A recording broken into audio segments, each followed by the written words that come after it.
hacía que a todos, pequeños y grandes, ricos y pobres, libres y esclavos, se les pusiese una marca en la mano derecha o en la frente, y que ninguno pudiera comprar ni vender, sino el que tuviese la marca de la bestia o el número de su nombre. Aquí hay sabiduría.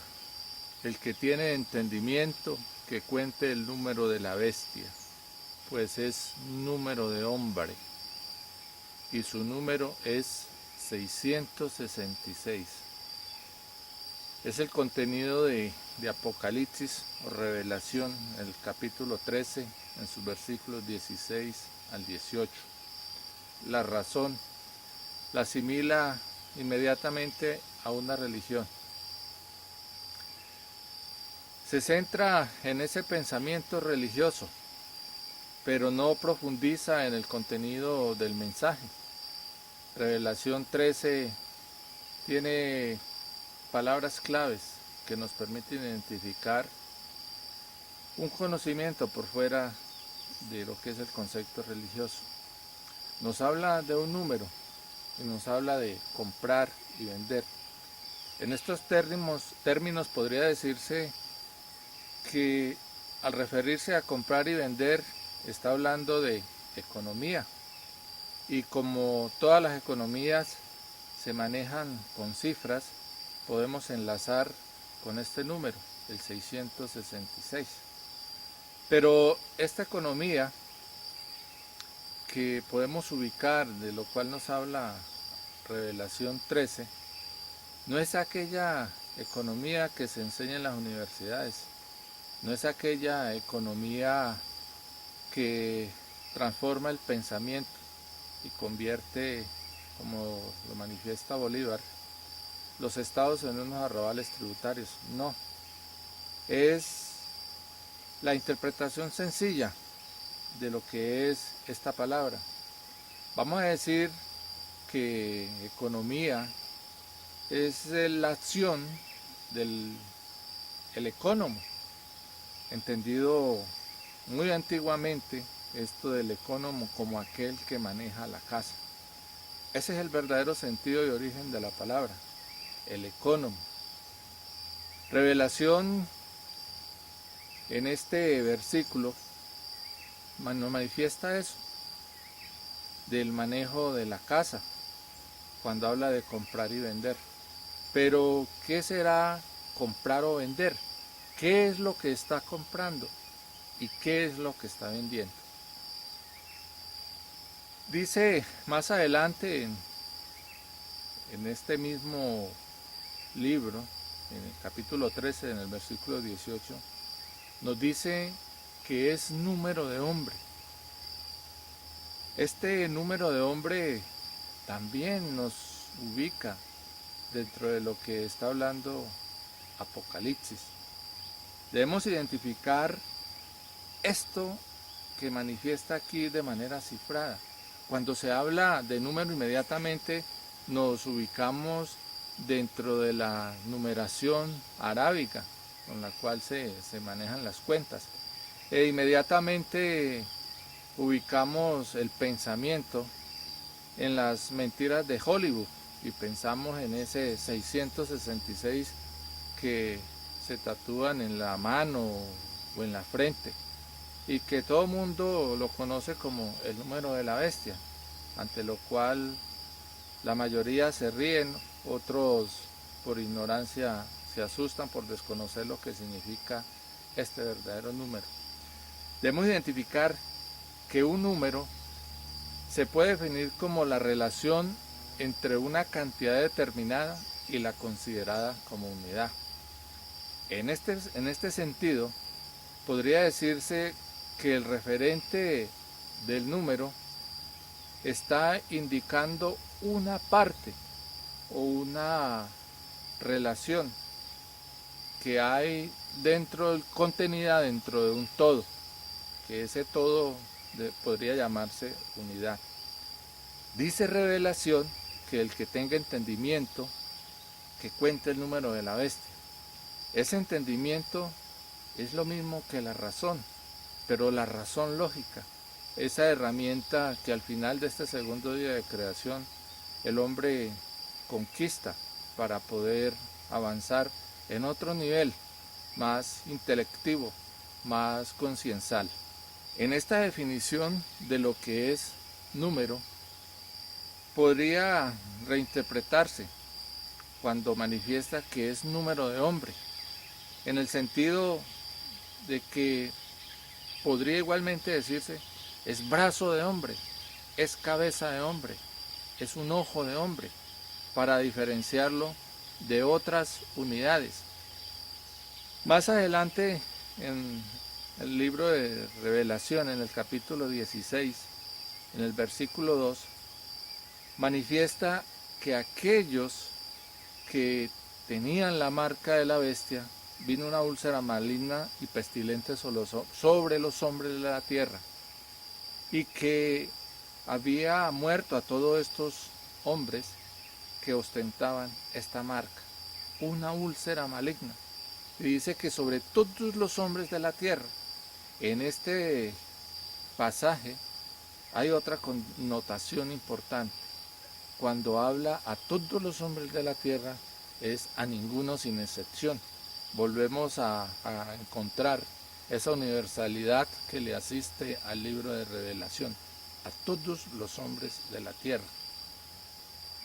Pero igualmente en Revelación, el capítulo 15, versículo 2, manifiesta que hay unos hombres que habían alcanzado la victoria sobre la bestia y su imagen.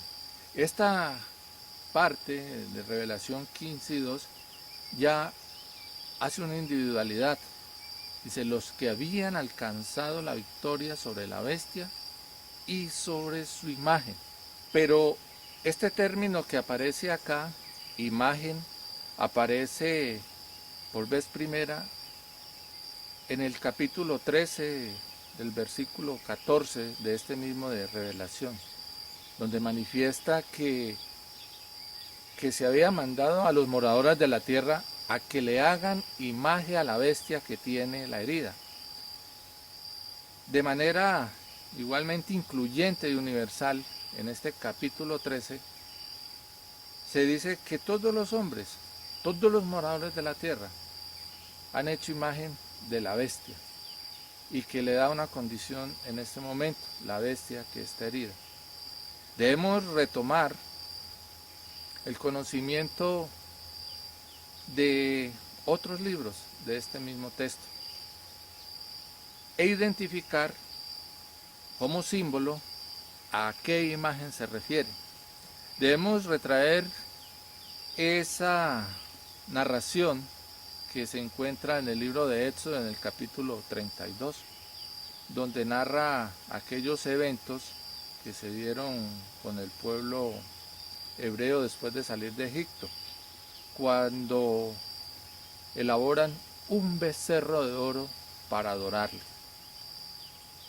Ese becerro de oro, como cuenta aquella historia, fue jalonado su construcción por aquel sacerdote llamado Aarón, el hermano de Moisés, que posteriormente, no obstante de haber jalonado ese proceso de la construcción del becerro de oro, sale ileso del asesinato que seguidamente Moisés ordena a los hombres que, entre comillas, se arrepienten y les manda a que asesinen a espada a hermano, amigo y a todo aquel que haya adorado el becerro de oro.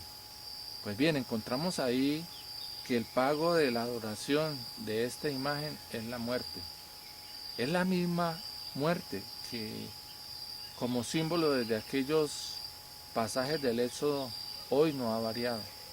Esa imagen del becerro de oro que encontramos en el emporio comercial en los Estados Unidos de Norteamérica, como símbolo de la ostentación del poder económico y del poder que se ejerce desde aquella nación conocida hoy como Estados Unidos o la Nueva Jerusalén.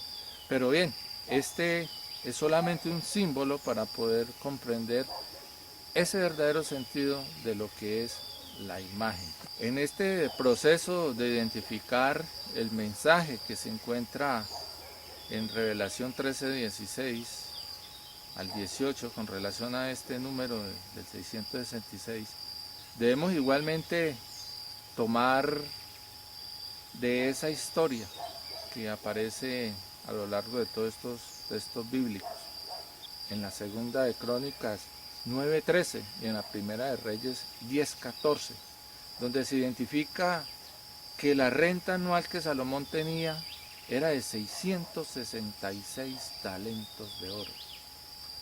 Renta que, como hoy igualmente se encuentra en las sociedades de este tiempo, se entiende como renta esa tributación que los integrantes de un país entregan a su rey, para este caso actual, para el gobierno de turno. Podría decirse en este sentido que la renta es el tributo a pagar, es el impuesto, y dice allí que esta cantidad de 666 talentos era lo que Salomón recibía anualmente. Seguidamente debemos identificar esta cifra en otro texto bíblico del Antiguo Testamento.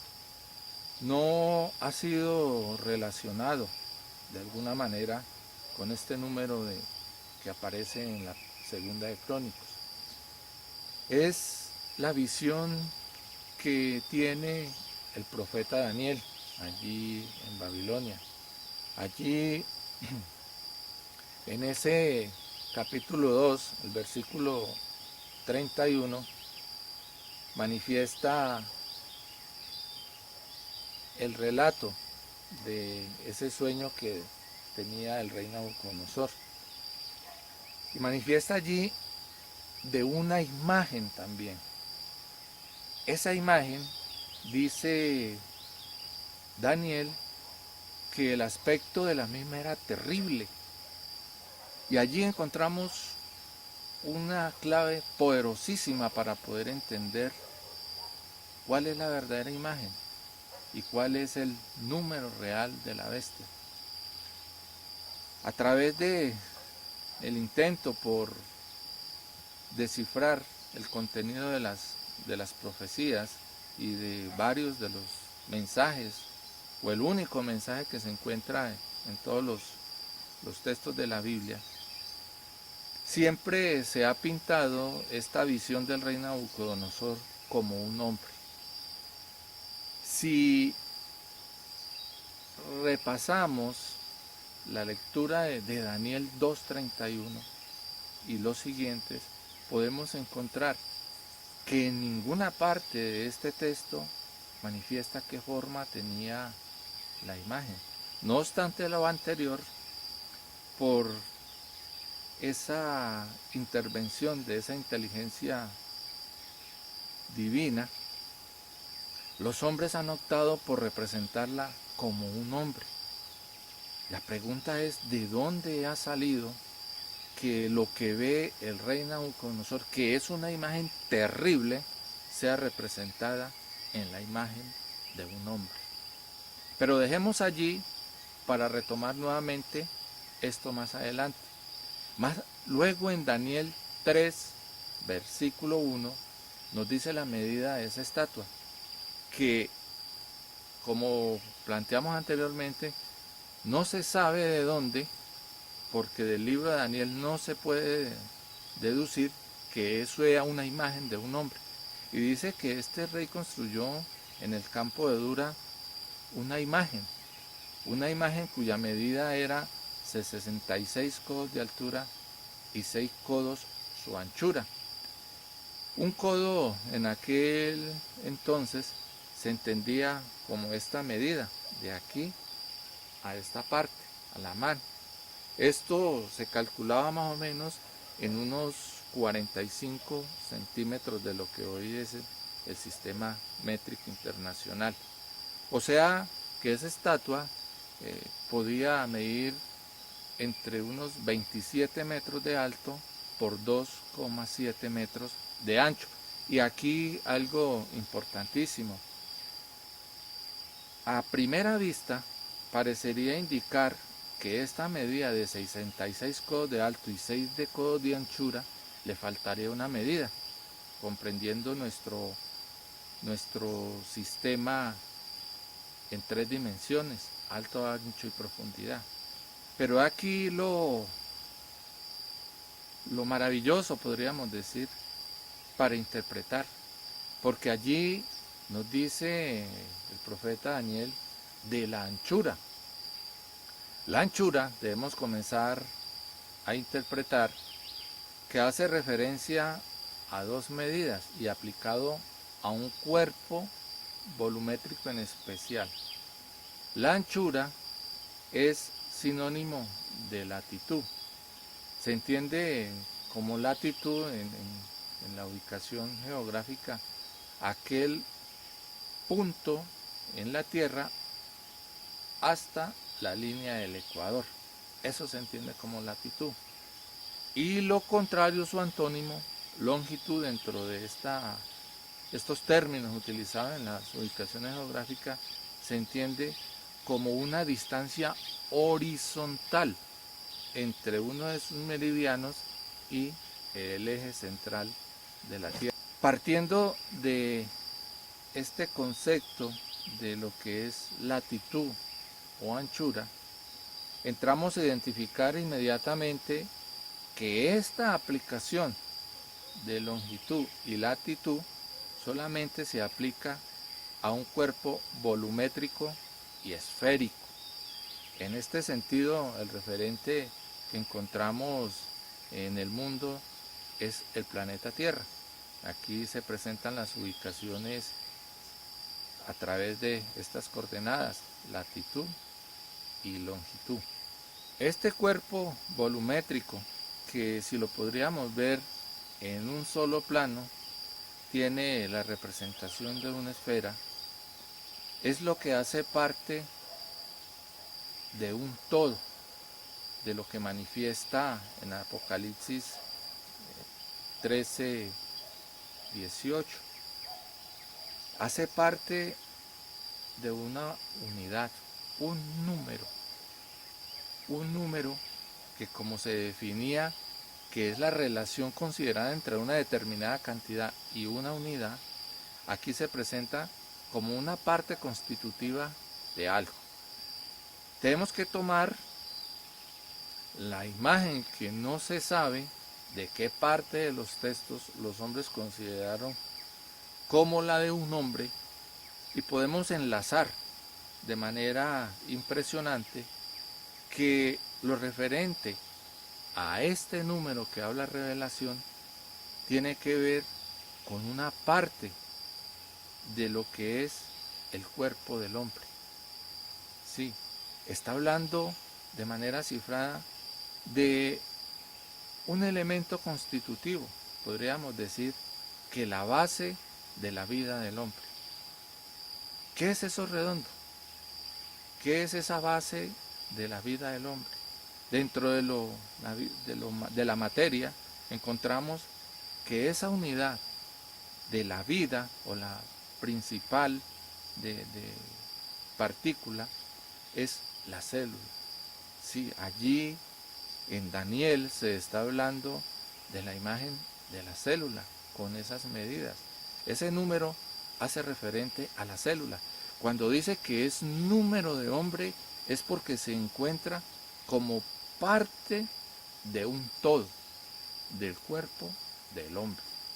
Es allí donde se puede entender que ese 666 hace referencia a la célula. Pero bien, ¿por qué se toma el número 6?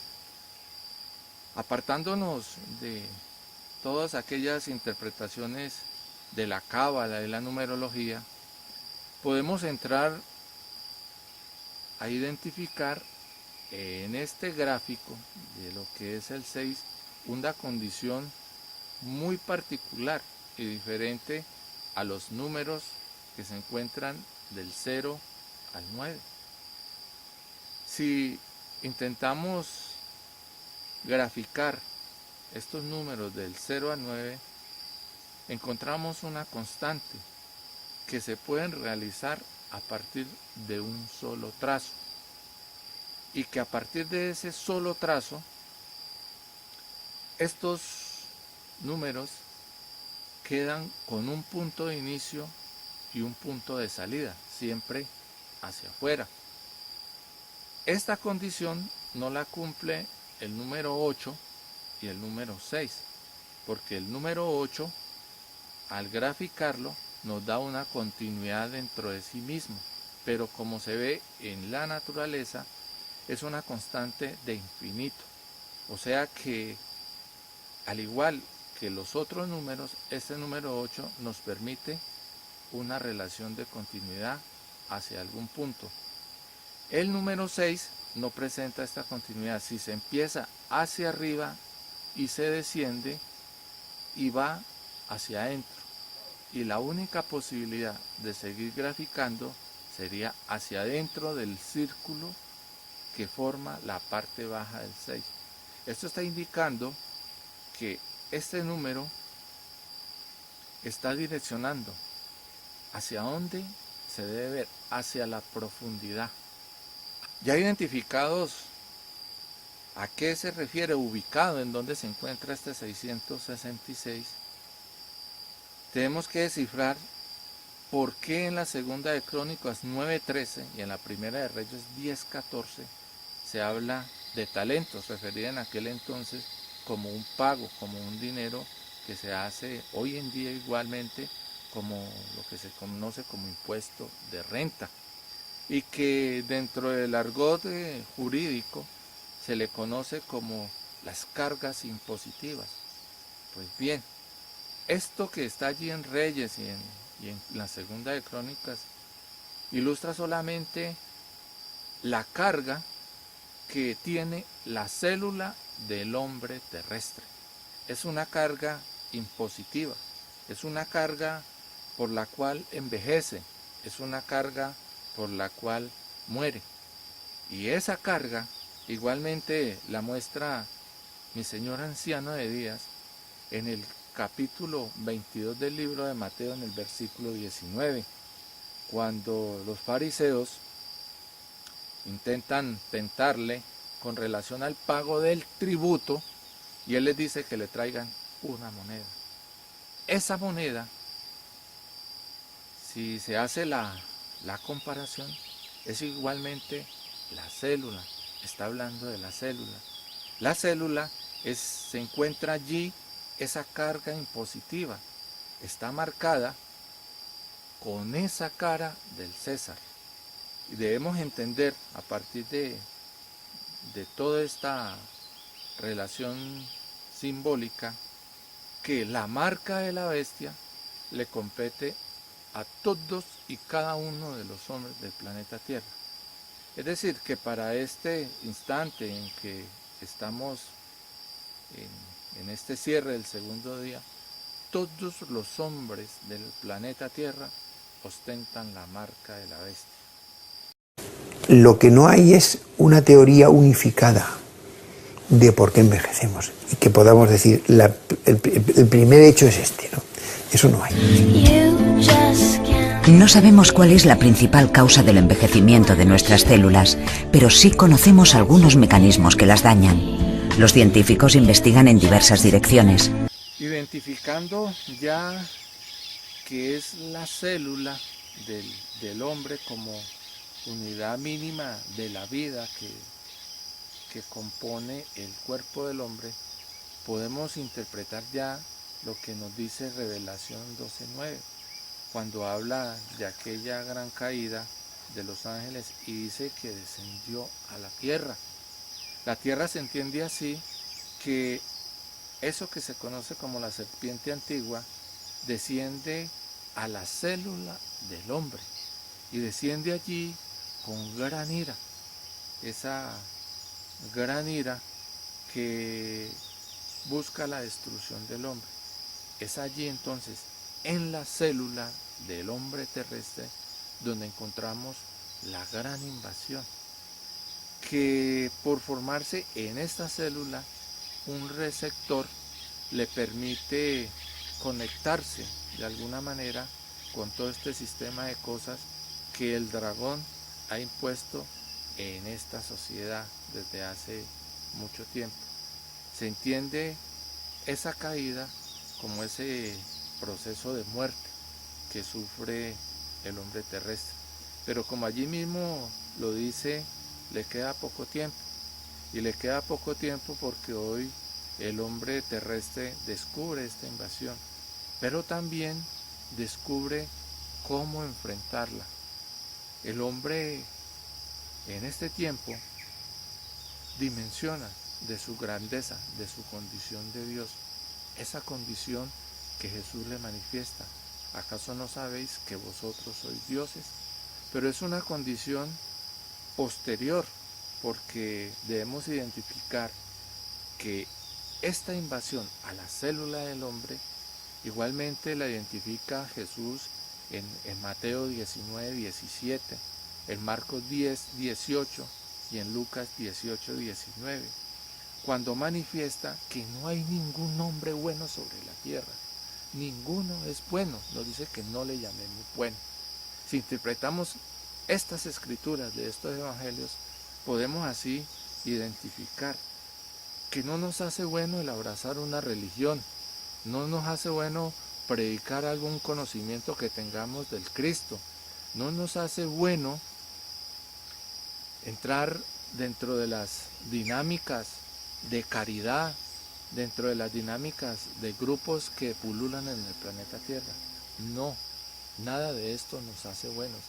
Lo único que nos hace buenos y que nos permite adquirir esta condición de dioses es ese mecanismo que en la segunda de Corintios habla Pablo de Tarso a esta comunidad, la resurrección. Esa resurrección que va encaminada a resarcir el poder de esa célula crística que uno de nuestros hombres latinoamericanos habla de ella en una de sus psicografías, de esa célula crística que el hombre está llamado a renacer, a resucitar dentro de sí. Usted que me oye y entra dentro de estas palabras de estos evangelios, debe identificar esa condición. No hay ni uno bueno. No hay hombre bueno, porque la marca de la bestia se encuentra dentro de todas y cada una de las células del cuerpo del hombre de este planeta Tierra. En este sentido, y reconociendo que la marca de la bestia le compete a todos los hombres del planeta Tierra, debemos aterrizarla en algo tangible, en hechos reales, en símbolos que podemos encontrar a lo largo y ancho de nuestra vida, en donde encontramos esa marca de la bestia.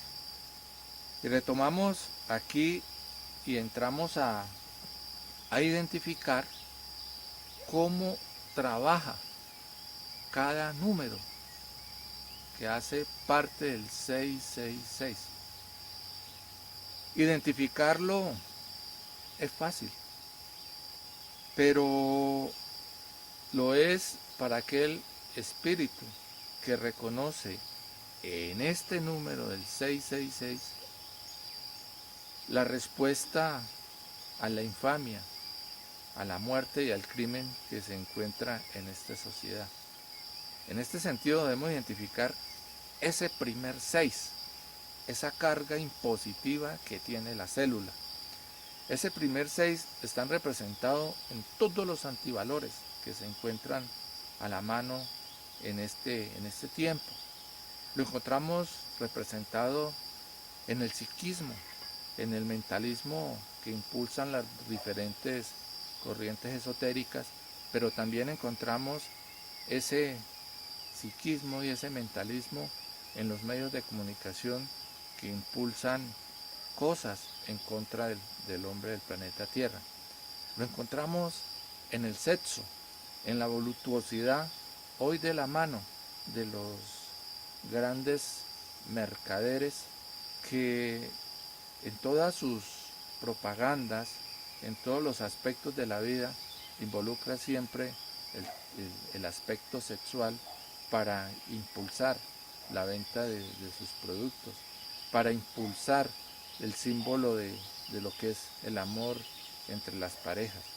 Sexo y voluptuosidad que hoy vemos la corrupción en extremo, donde se acepta ya el lesbianismo, el homosexualismo, la zoofilia, y se acepta como algo natural, como algo que hace parte de la cultura y de la opción del hombre. Lo encontramos también como esas corrientes espiritistas, donde prestan sus cuerpos, sus espíritus y su mente para que entidades de otros planos puedan acceder a este plan. Lo encontramos como esa mediunidad que violatoria de las leyes naturales y creacionales hacen esa cantidad de lo que aquí se conoce como espectros, como espantos. Lo encontramos también en el incremento de nuevas drogas. Este segundo 6 podría definirse como el poder conspirador contra la vida del hombre terrestre.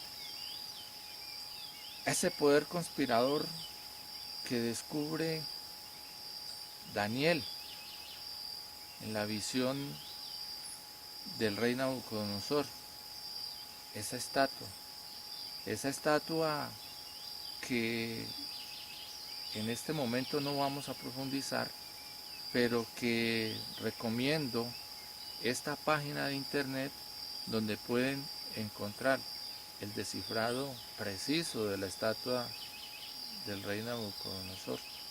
Un poder económico, un poder religioso, un poder político, un poder de la guerra, y esa gran mentira que está alojada allí en la célula como programa de control para que el hombre pierda esa identidad, para que adquiera esa otra identidad bestializada a través de este mecanismo formador que, entre otras cosas, y como principio que podemos encontrar en lo que es la comunicación, para que surta efecto este mecanismo se debe encontrar un emisor y un receptor. Encontramos así en la célula mecanismos de recepción que le dan validez a los mecanismos de emisión que se encuentran en estos 4 poderes. Todo esto que está representado en estos 4 poderes, el Fondo Monetario Internacional de la cabeza de oro, el Banco Interamericano de Desarrollo, todas las religiones, todas las sectas, todos los credos del pecho de plata, todos los movimientos políticos, izquierdas y derechas que se encuentran cifrados allí en esta revelación de la estatua, todos aquellos aparatos de guerra que se encuentran representados en todos y cada uno de los ejércitos de los países del mundo, encuentran una recepción allí en la célula, y esa recepción se evidencia en nuestro diario vivir. Vemos cómo la vida del hombre se limita a ese control de buscar el oro, de buscar la moneda. No tenemos tiempo para más. Nos levantamos en la mañana para buscar el pan, como lo cifró aquel dios de las tinieblas, donde por una maldición le dice que tiene que buscar el pan con el sudor de la frente. Pues sí, esa maldición es la entrega de ese pensamiento. Es la entrega de ese pensamiento para lo cual se levanta todos los días a buscar el oro. es ese oro que le hace infeliz, es ese oro por el cual atropella a sus hermanos, es ese oro por el cual asiste los días domingos a las grandes congregaciones religiosas para pedirle a Dios que le ayude a buscar el oro. Es aquel oro que le hace hipócrita, que le hace diplomático, que le hace mensajero de este poder político, y es este oro por el cual pelea en cada esquina por aquello que se llama la competencia en el mundo del comercio. Este poder conspirador es el segundo 6. Encontramos el tercer 6.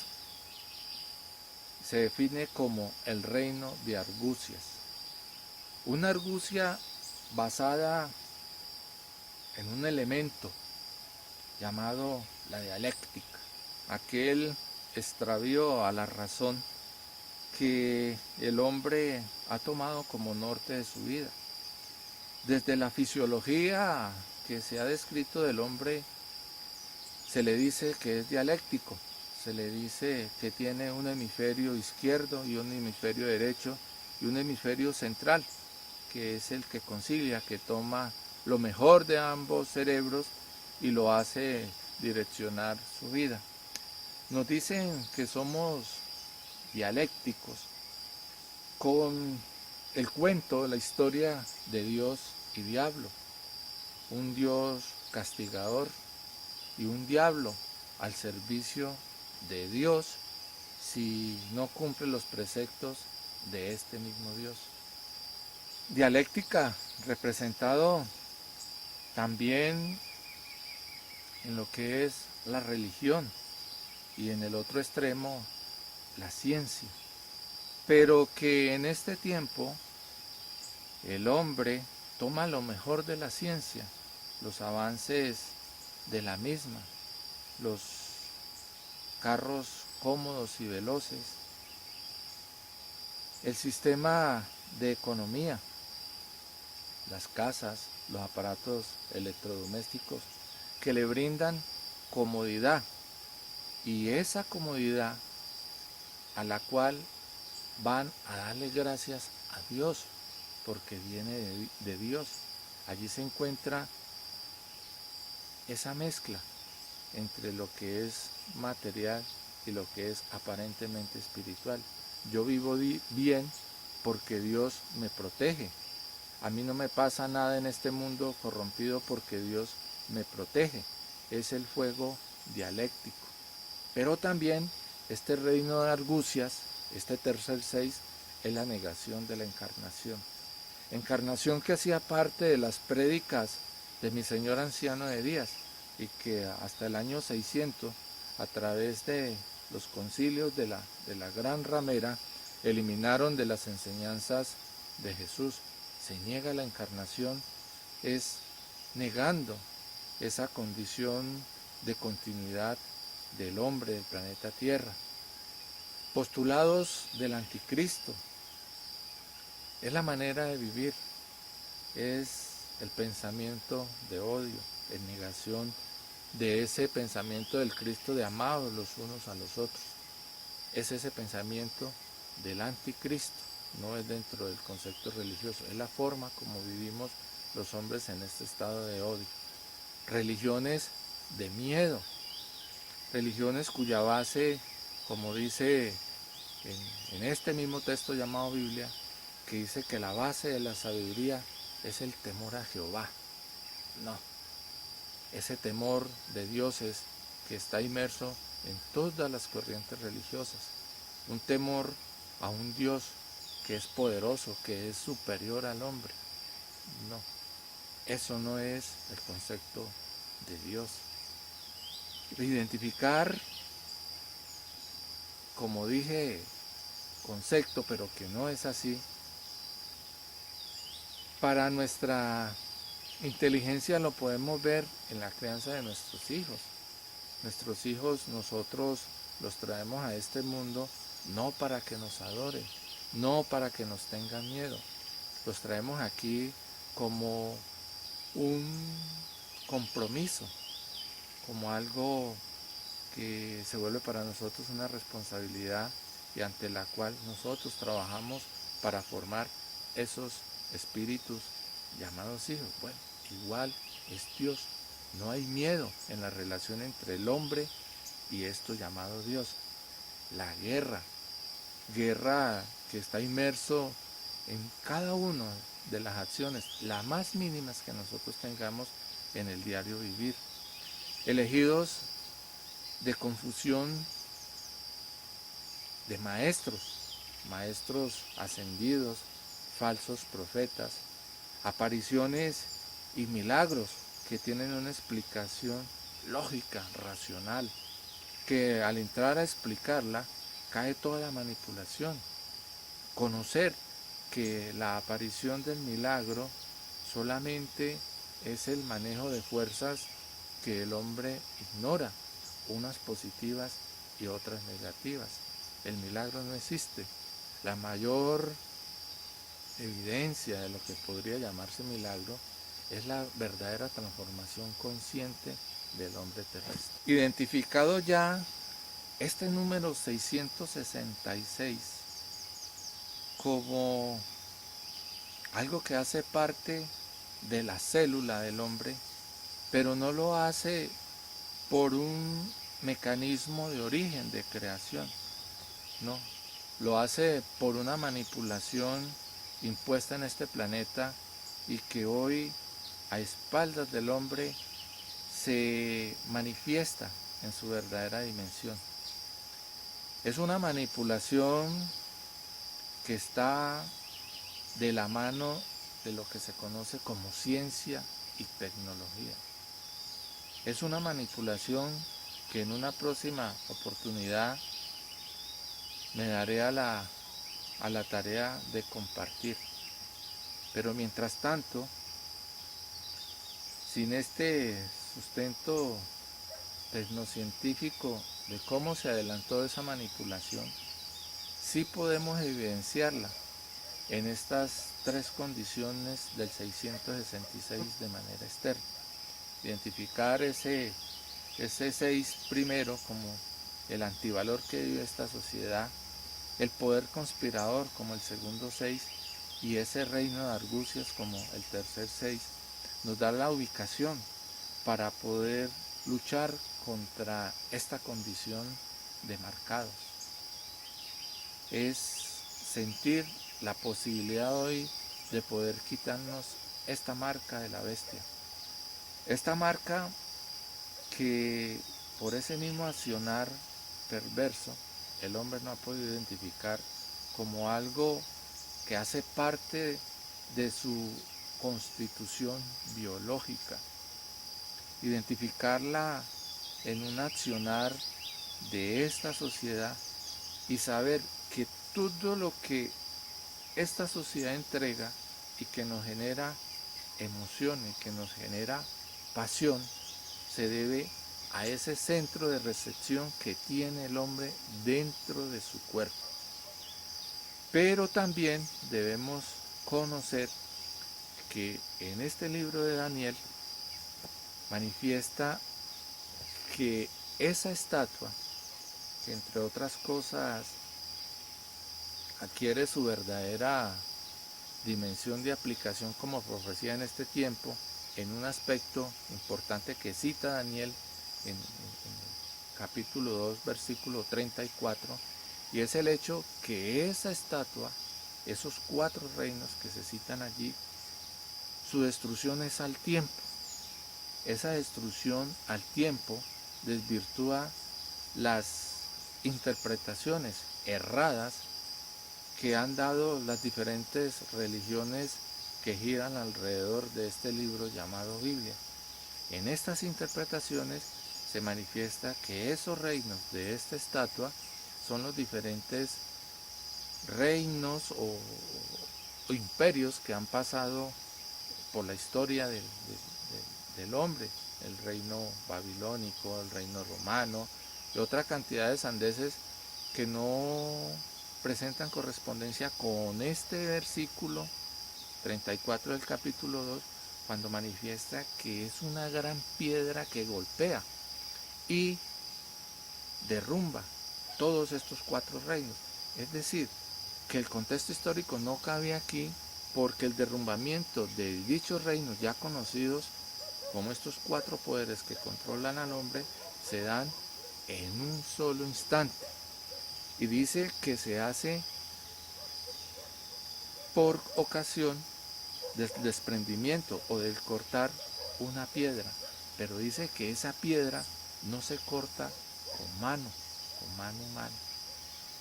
Esa piedra podría identificarse hoy como esa resurrección, como ese sentir, esa vida dentro de esa célula jalonada por ese corazón crístico que el hombre terrestre está llamado a ostentar. También identificar que esa gran piedra está ubicada en todas y cada una de estas células, que es solamente conociéndola que se puede derrumbar esta imagen del 666. En una próxima oportunidad tendremos la ocasión de compartir sobre lo que es la piedra y esta condición de luz que se encuentra dentro de la misma célula, que está hoy bloqueada por este programa 666. Entonces, ya para finalizar, podemos identificar que el 666 va a tener su manifestación, podríamos decir externa, de pronto sí, en ese pequeño artilugio o esa bomba que se ha conocido como el microchip, pero que ese microchip es el resultado de la necesidad, es impulsado por la carga impositiva que tiene el hombre en la célula, y que solamente a través de un proceso de interiorización, de un proceso de conocimiento, el hombre puede salir, como dice el profeta Ezequiel, huir de allí y poder enfrentar esto que se conoce como la marca de la bestia. Es con inteligencia, es con sabiduría, como lo dice la misma revelación, que se puede descifrar, que se puede palpar dentro de nosotros esa terrible marca que ostentan hoy todos los hombres del planeta Tierra.